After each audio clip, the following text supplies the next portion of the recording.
Le lutin et l'étudiant. Il y a toutes sortes de lutins, vous le savez bien.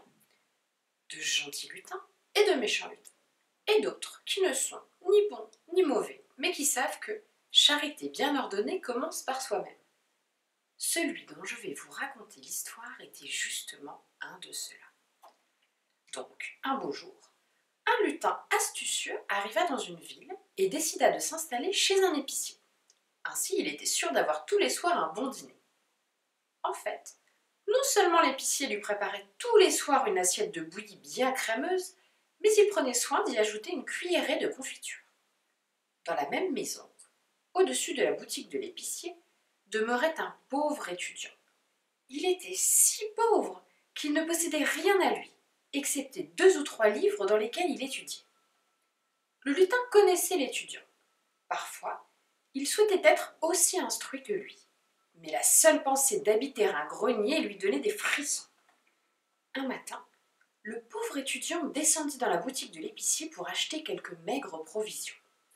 Entre autres, il choisit un tout petit morceau d'un fromage sec.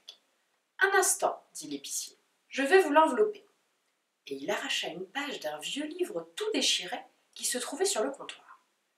En attendant qu'on lui rende sa monnaie, l'étudiant jeta un coup d'œil sur ce livre.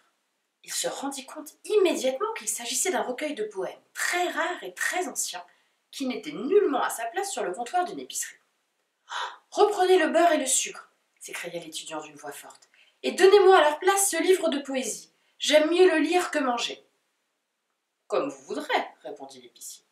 Des goûts et des couleurs, il ne faut pas discuter. » Souriant de plaisir, l'étudiant prit le livre et remonta dans son grenier, laissant derrière lui l'épicier abasourdi.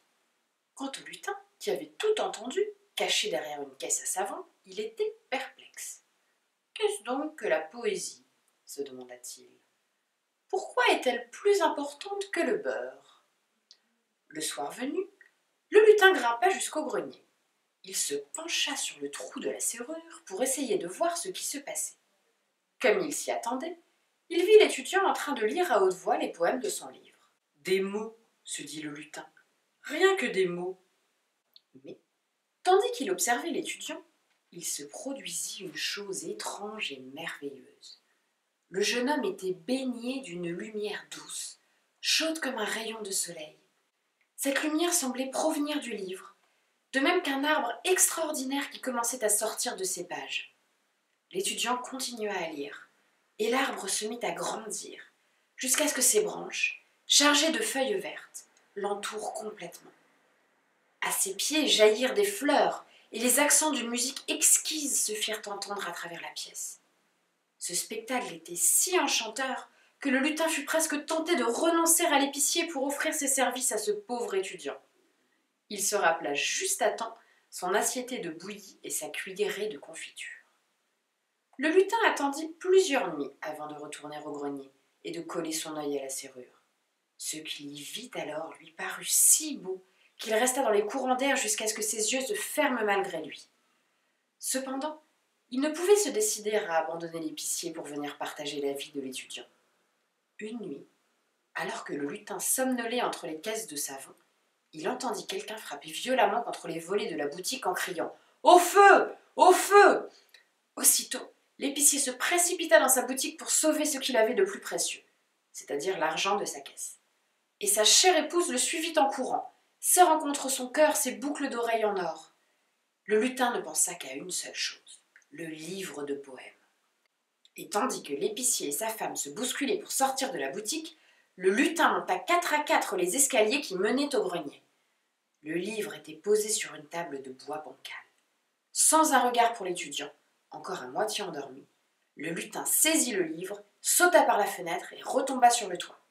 Il venait de sauver le seul et unique trésor de la maison. À vrai dire, le feu ne fit pas de grands dégâts. Une fois la panique calmée, le lutin quitta son refuge entre 2 cheminées et revint dans le grenier.